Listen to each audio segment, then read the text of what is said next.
my intellectual brain was engaged as well as my fun trash brain. No duh, it sounds like the lottery is written by the same person.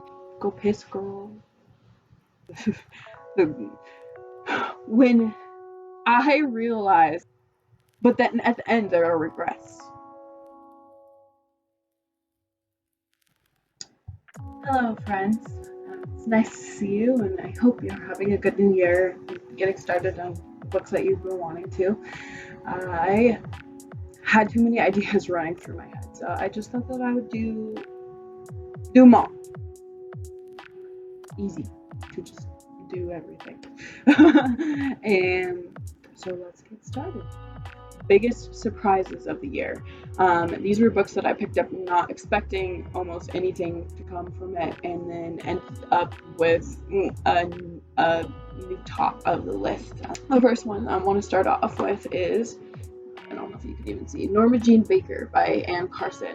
Yes, Miss Autobiography of Red Anne Carson. That book went around a few years ago on the internet, and people were really enjoying it. I read it. I very much enjoyed it. So when I found this tiny little copy of this little blue book in one of my local bookstores, I picked it up, not expecting anything of it, honestly expecting another book to check off on my list for my reading goal. But I opened it and it blew me away with how deeply it impacted me. It's called Norma Jean Baker of Troy because it draws a parallel between Norma Jean Baker, or Marilyn Monroe, and Helen of Troy, and the prison of beauty and expectation of the world outside of herself that both women experienced. And the parallels that she draws in here are so starkly in view. It's like a connection that you would have never thought to make before, and every word rings so deeply true, especially like as a woman. The concept of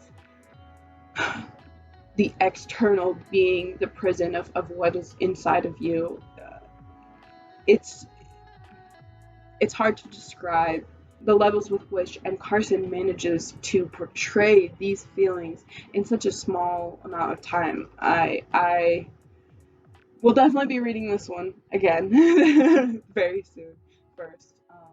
But two, I really recommend it to anybody, especially if you're looking for like a deep and meaningful and very short read. And the next one that we have is Collective Amnesia by Koleka Patuma. It's another really short one. I think I really underestimate short books and their ability to impact me because majority of these books on this list are under 100 pages. Currently embarking on an around the world reading challenge inspired by Emmy.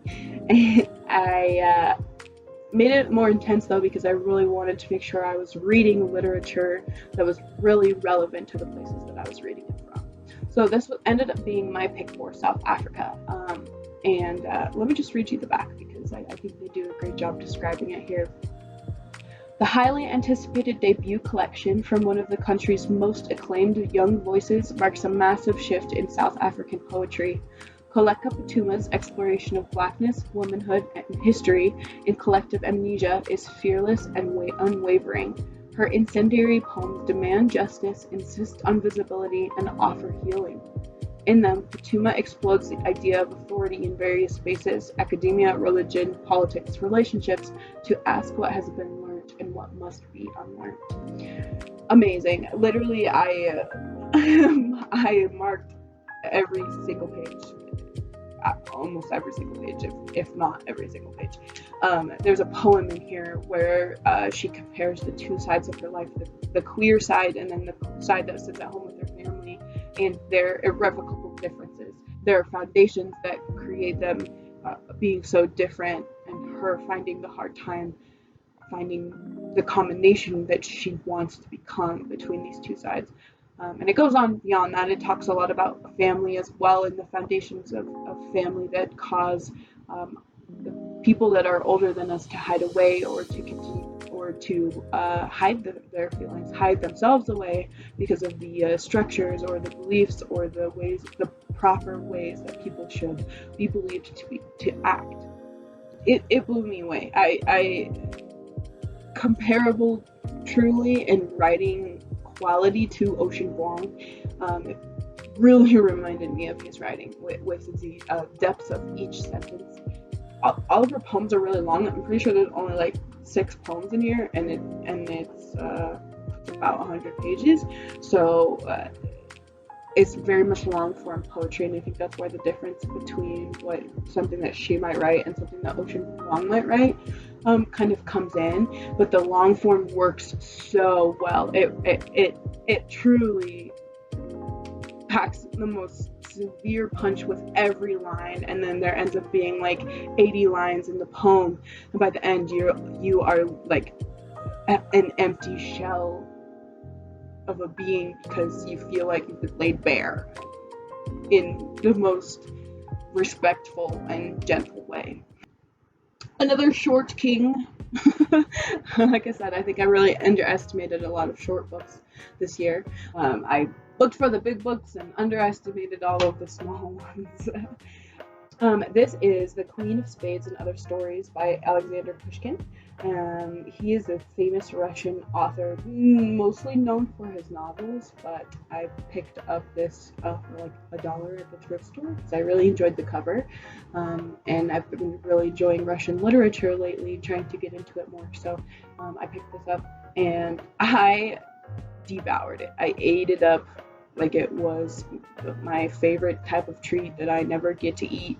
A delicacy, something really, really sweet that is a morsel, a rare morsel to consume. It felt like a kind of hidden gem in how entrapped I was inside of these narratives. They talk a lot about class gaps and funnily enough a lot about love and relationships, the strain that the systems cause on people's relationships specifically. I felt like that was a big theme that I saw in a lot of the stories, and I loved every single story, which was impressive as well. Queen of Spades is the standout story in here, the one that I enjoyed the most. I didn't know what to expect with Alexander Pushkin's writing, but his writing seems super accessible to me now that I've taken a crack at it. Looking forward to reading more. I read They Never Learn by Lane Fargo. It's a thriller about a serial killer who kills assaulters. It was super enjoyable. Not even because it was a well-written thriller, which it was, but because it, as a thriller, made a point, made a very well thought out and well explained point in a way that almost makes you want to root for this person that's going around murdering people. It's a question of morality throughout the whole entire book, and because of this, it adds a lot of weight and a lot of pressure. It just goes a few steps deeper than the average thriller, and I think that's what made me enjoy and love it so much, because my intellectual brain was engaged as well as my fun trash brain. The next one that I did is another one that I picked up for the Around the World Challenge. I picked it up for Brazil, and it is Industrial Park by Patricia Galvão. I picked this up actually because the pink on the cover really attracted me. It was very cute. I've really been into pink book covers lately, and then I read the summary and it sounded interesting. I had never heard of it before, but it is a perspective of Brazil as it went through its industrial revolution, specifically from a woman's standpoint. So as women started getting jobs, going out to factories to work, it's very proletarian in its writing because it's about the empowerment of the workers and their fight against the systems that are beginning to be enforced upon it, and the foreboding that comes with these beginnings and what they may entail for the future of the people, and an attempt to explain a women's perspective in this scenario, which I feel like is very often hard to find. You get books written by women, but it's few and far between when the book is written explicitly for the purpose of explaining a woman's perspective. I think that's why Jane Austen's books speak to people so much, because that women's perspective is not given the focal point of a lot of things. There's other focal points that they provide, but this one was specifically for providing that perspective of the way that women felt being forced out of their homes or getting the chance to leave their homes for work, and the two sides of basically every coin. Each character in it had an antithesis character, a character that believed the opposite, and then the ways that these characters would interact with each other would show how these things really were bigger than just this individual person's opinion and this individual person's opinion. It's very interesting too, because her husband was a really, really famous writer during the same period that she was alive, and her husband's works have stayed and endured, but only until recently have Patricia Galvao's writings been published. Like her own writings been published, despite her husband's enduring through time. So it's very much a hidden gem that is being rediscovered, and I have already lent it out to friends, so I don't have my copy on me. And they have already loved it as well. So the last one that I have for this category is Lizard by Banana Yoshimoto. This was another short story collection that I loved every single story in. And I know Instagram loves Banana Yoshimoto, and that was why I picked her up, because I had heard really good things about her. I did not expect her writing to completely immerse me in mundanity. I'm not the biggest fan of books where nothing happens, because I think that even when nothing happens, things are happening. And so when you feel like nothing happens, it's because all of the things that were happening weren't being communicated on the proper level, even if the levels are smaller or bigger or whatever. This book felt like an action book, felt like a thriller. I was glued to every single page, and yet all it was about conversations people were having, or going out to dinner, or meeting an old parent for the first time in a long time. Its mundanity was almost suffocating, but in the best way, in a way that made you feel so deeply understood, because you knew that the experience of mundanity that you've had in your own life was translatable even to somebody from Japan, their experiences and their own mundanity. It's a very reassuring book in that way. And I did not expect to have my jaw dropped every single story at the end of it. I was left almost breathless, because of the things that it was making me think and the way that it was making my mind race. It was truly, truly, truly the biggest surprise of this year, if I'm really being honest. It just barely made it not on the best books of the year, and I think that's more so just because I wanted more. Each short story really left me wanting more, but I think that kind of plays into the mundanity of the whole situation, and that life, unless you choose to be satisfied, always leaves you wanting more. Okay, let's get started with the best writing category. These were books that didn't necessarily make it to the top of my list, but that really deserved notice because of how much I enjoyed the writing style specifically. First, we have The Shadow of the Wind by Carlos Ruiz Zafón. A kid's father takes him. My dishwasher is draining.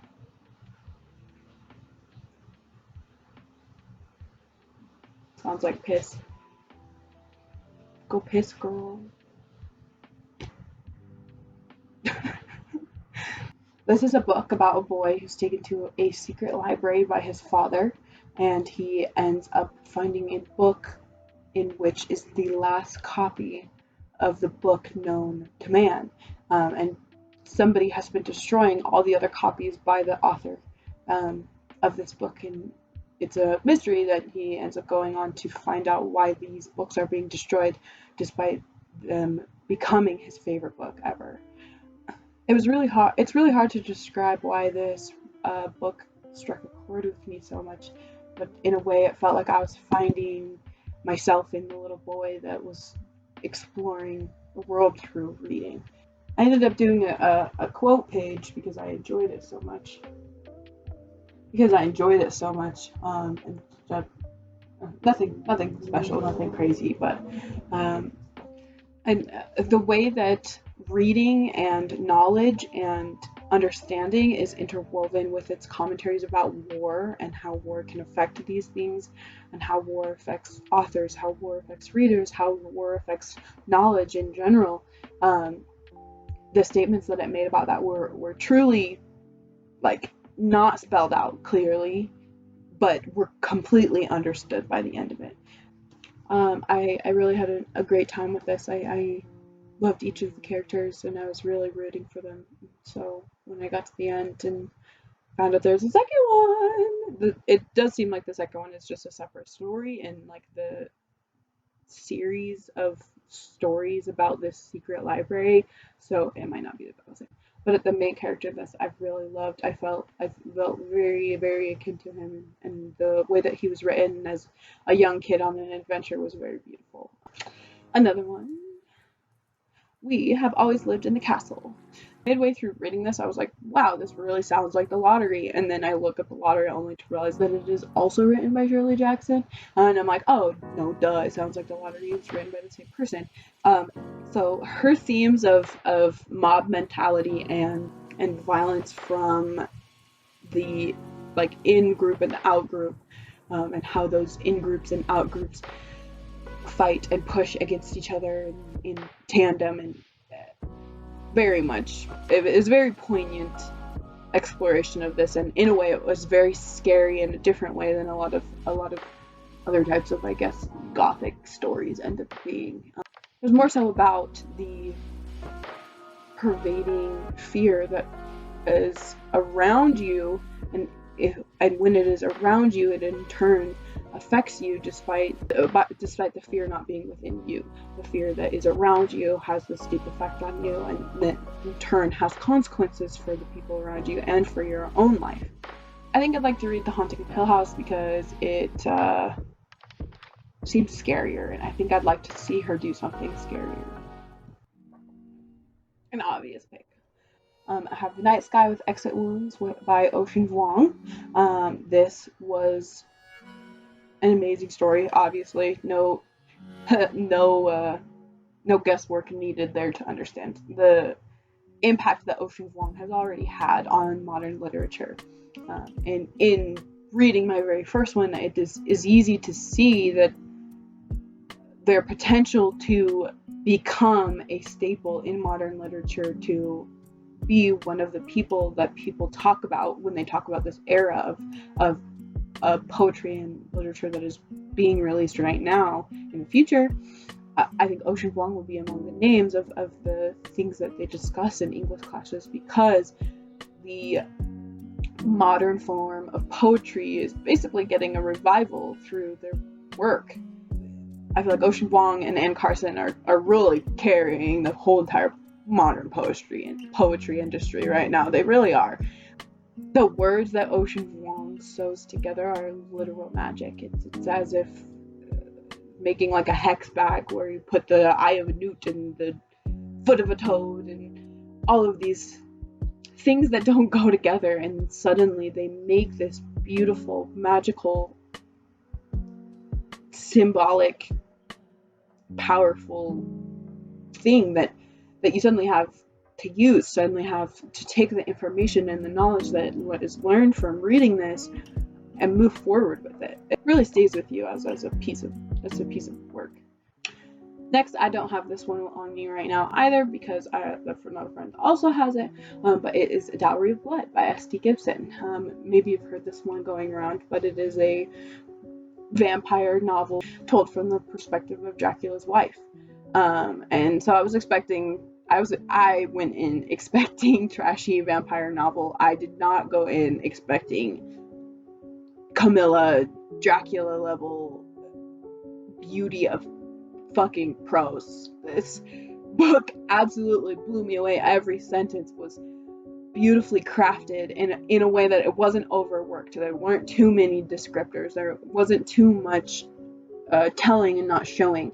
It was raw emotion turned into words and then turned into a novel that I literally still think about. The passion and the depth of emotion that these non-humans experience throughout this book is such a conversation about what does it mean to be human? What does it mean to have emotions, and how do you function when you have to persist through things? How do you take back control from things that are making you feel powerless? And oh my god, it's so gay too. I loved every moment of it. I closed the book and I immediately wanted to reopen it and start it again because of how much I was enjoying being immersed within that world. And then the last one that I have, I don't own a copy of. It's Comfort Me with Apples by Catherine Valente. It's Comfort Me with Apples by Catherine Valente. And this is... No, I can't tell you that because it will spoil it. I can't tell you anything about this book because the reveal is the crux of it, and giving away any clues about what it's about will reduce the impact that the author is trying to have in what they were trying to write. So Comfort Me with Apples is I would call it a thriller, but maybe it's more of like a psychological thriller. It's not necessarily your stereotypical thriller. It's a gripping exploration through the mind of a woman being held in this neighborhood by her husband. And I really can't say more than that. I can't say. So I think I might do a little spoiler part about this. If you want to skip, go ahead and skip here. I'm going to do spoilers for Comfort Me with Apples specifically, just because when I realized it was an Adam and Eve retelling, when the curtain was revealed and it was the old man standing there controlling the Wizard of Oz, I felt like my mind had been imploded. Like, she crafts it so delicately well that it's not something that you expect until suddenly the action is happening and all of the separate pieces click into place all at once, and the symbols, the clues, the weird aspects of the life that this woman is living, they all fall into place, and this realization is one, it is comparable to Eve finding out that she is stuck in the Garden of Eden. It's like, that's how massive, like, Catherine Valente portrays that truly unknowable feeling of Eve being kicked out of the Garden of Eden. Like, she communicates this to you in a way that you understand and that you feel, despite this feeling being so out of this world, being so out of our perception of emotions in all genuineness. The severity of the situation is fully communicated in a way that is deeply impactful and makes it very modern. It shows the modern connections that the Adam and Eve story has to this current day. Amazing. Please, serious chat with me about this, and because I was left thinking about it for months and months and months afterward. Alrighty, now we get to the two categories everybody wants to know.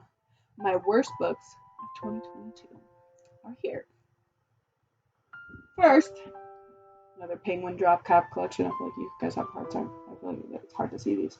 This is An Artist of the Floating World by Kazuo Ishiguro, which is my first Ishiguro that I've ever read, and it was like the antithesis to Lizard by Banana Yoshimoto, because it was mundanity in its most severe and its almost worst place. While Blizzard was an exploration of mundanity and the reason that it is good and the reason that mundanity benefits our lives and how we can use that to our advantage. This is an exploration of how mundanity is a detriment to the artist, which I don't personally believe. It was hard to understand where this artist was coming from because it felt like he was a willing participant in his own downfall. And he was choosing to be his own worst enemy. And so it was hard to find the sympathy that Ishiguro was trying to build throughout this because I didn't feel like the character really deserved it. I felt like the characters around the main character did, but it didn't communicate to me what he wanted to, and so I really didn't end up enjoying it. Unfortunately, it does not give me good feelings for the rest of his books, especially because I do hear people so split about them. But we'll see. Maybe something that's not so mundane, something like fantasy or something that he's written, might be better for me. And the next one that I have, I'm really, really, really sad that I didn't like this one. Allison Pages recommended this one, and I basically immediately went out and picked up my own copy of it, and in the end, I was so bored with it. It is On a Sunbeam by Tilly Walden. It's this big chonker of a book. It's beautiful. The art in here is seriously, the colors are amazing. Colors are a big thing for me, as you can see. I loved art, and so it was really sad when I was just left wanting so much more. There's so much depth, and there's so many different elements to this world that Tilly Walden created, and she doesn't explain any of them. She doesn't provide a reason for any of these things existing. She doesn't provide a reason for these characters to be in, she doesn't give the stakes for why these things matter. And so I was left at the end being like, why did it matter? Why did I read that? What was the point of me reading that? It was very sweet. It's a gay love story about two girls, but the love story was not sweet enough and explored enough to make up for the lack of world building and substance that I felt had in this book. Okay, this one is coming with an addendum. So, A Court of Thorns and Roses. Now, I liked this book. When I sat down and I read it, I read the whole book in 2 days.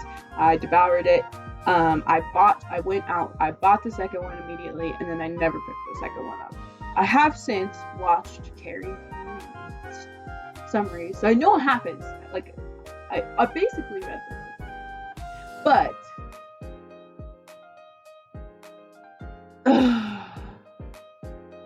it was it's like when you eat the worst thing for you in the world. If you're one of those lactose intolerant people, and then you eat an entire block of cheese, like they make that kid in Matilda do, and then that's what it's like. It's not very often that you get to devour something so viciously that is not good for you, and that is not good in general. But then at the end there are regrets. Many regrets, and a lot of gas, and it just didn't stick. It didn't even stick long enough for me to want to read the second one, so, it just didn't stick. Okay, this next one comes also with an addendum. It is Leave the World Behind by Rumin Alam. And I really loved this book. I enjoyed it. I thought it was so well written, and it's in its purpose and in the things that it was attempting to do. If you've seen the movie Barbarian that came out last year, it felt very similar to that. It felt almost like a thriller even. The thing is I am fucking scared of the end of the world, and this made me spiral. So it's a good book. It's well written, but there just needs to be caution going into it because it is so deeply realistic.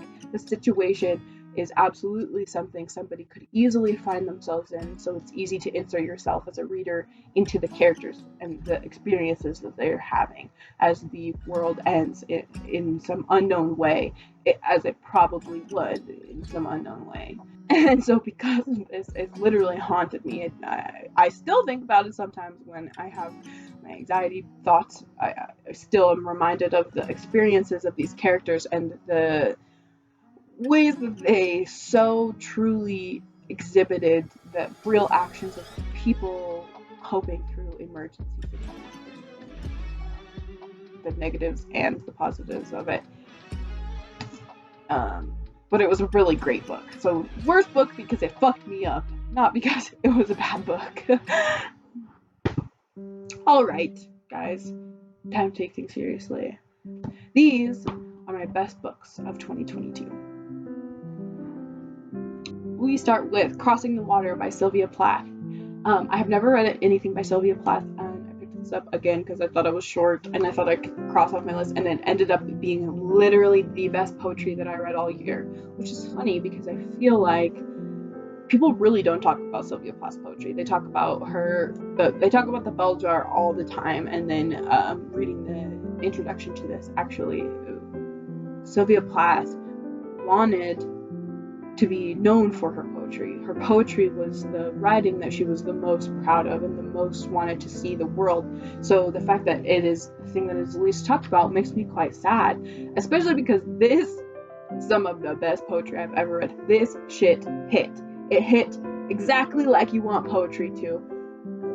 I don't know how else to describe it, but if you like poetry, it's like that feeling when you read a line and you're like, oh, fuck!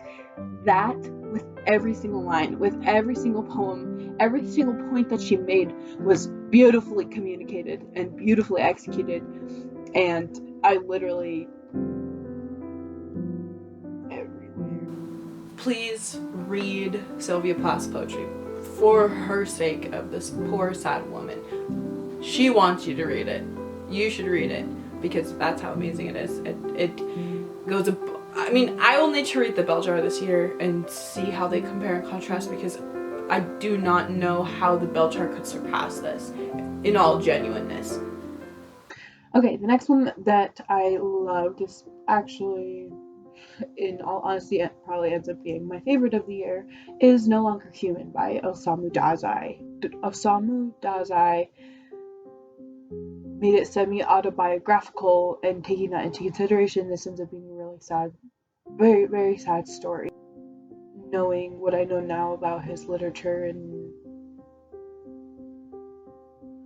I mean, it's easy to talk about like artists that had sad lives because they impacted us so deeply, but in retrospect, these artists suffered for the art, and you have to remember that when you read things like this. It's very triggering. I would be really careful going into it. It's not very long though, and let me just read you the back. Portraying himself as a failure, the protagonist of No Longer Human narrates a seemingly normal life, even while he feels himself incapable of understanding human beings. Oba Yozo's attempts to reconcile himself to the world around him begin in early childhood, continue through high school, where he becomes a clown to mask his alienation, and eventually lead to a failed suicide attempt as an adult. Without sentimentality, he records the casual cruelties of life and its fleeting moments of human connections and tenderness. And going into this, like, you would think, I don't know, the concept is that he doesn't understand human beings. He doesn't understand how people function, and so going into it, I really thought it was going to be something that was like super emotionally removed. In the average writing, I feel like people lead with the way things feel, or maybe the way things look first, but then the way things feel is often described directly after. But because that element is specifically missing in this, it opens up a whole entire new like side of life that doesn't often very much get the spotlight. It is curious, but the cathedrals of melancholy are not necessarily demolished. If one can replace the vulgar, what a messy business it is to be fallen for, by the more literary, what uneasiness lies in being loved. Okay, this might be controversial, maybe. This was my favorite of the Green Book saga. I know I talked about the Green Book saga already, but I'm just gonna do this really quickly. This, it was the best one. I think it was the perfect balance between outside perspective of political movements and internal issues between family and relationships. Whereas, like, it felt like kind of it started the series started small, and then the magnifying glass kind of like zoomed out further and further and further. And so I liked this one the best because it had the perfect balance of that. And I understand why it zoomed out in the end. Like I agree with like the end, and I think that was good. But I enjoyed the reading of this one the most for that reason. The next book that I have for the best books of 2022 is no surprise, Open Water. I'm sure you know this book is everywhere on the internet and people really love it, and I wanted to know why. And also I love the cover, so I was like, I want to have it on my shelf. And I picked it up, and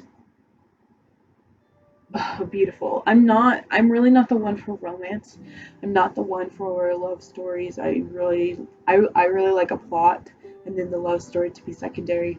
But this is very beautiful because it's more so an exploration of like people's understanding of love and people's understanding of other people, and I don't know, it just goes a lot more philosophically deeper than your average romance, which really struck a chord with me. I've really been into studying books about love, so this one ended up falling into that category very beautifully because of its.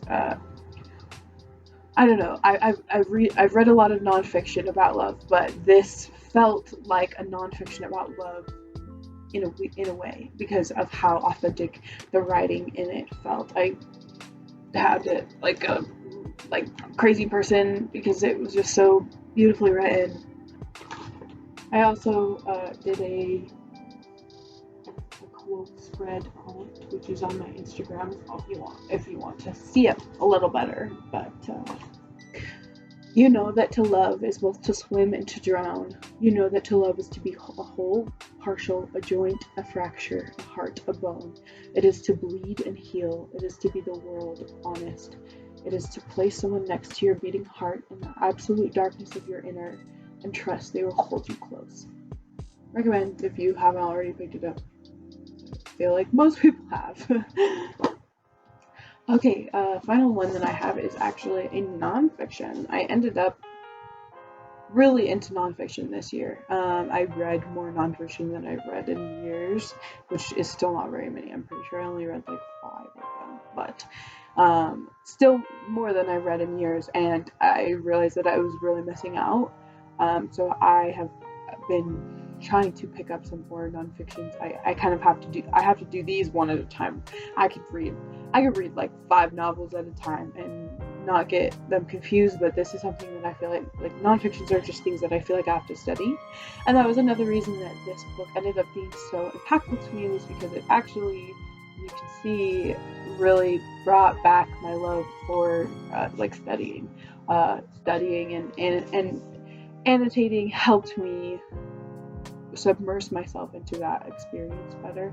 Now, the book itself changed my whole entire life. It changed my perspective, and it really brought to light a lot of connections within society that people don't often see and connect back to race or caste as she is exhibiting it.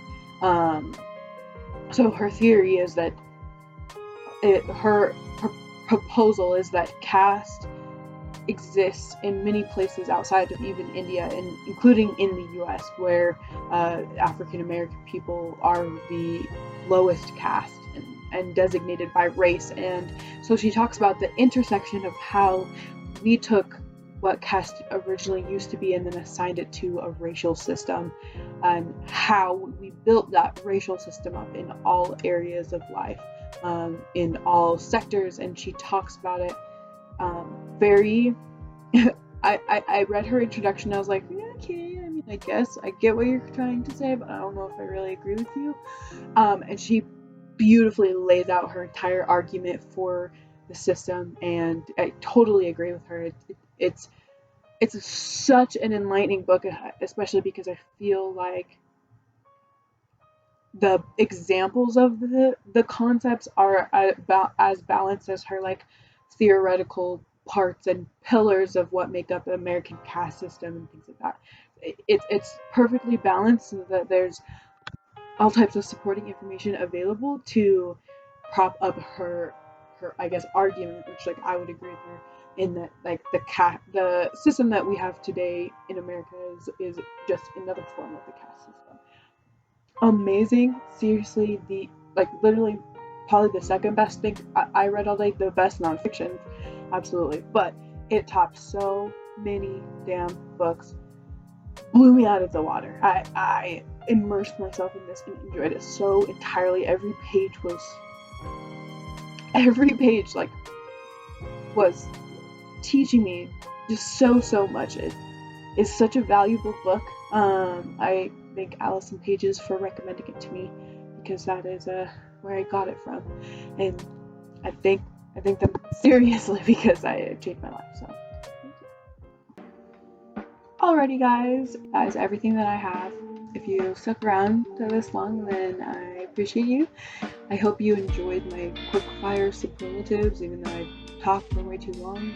Quick fire, and let me know what you think about books that I read. If you have any comments that you agreed with or that you disagreed with, I'd love to chat. I hope you have a great day, evening, New Year, week, month. I hope you have a great time.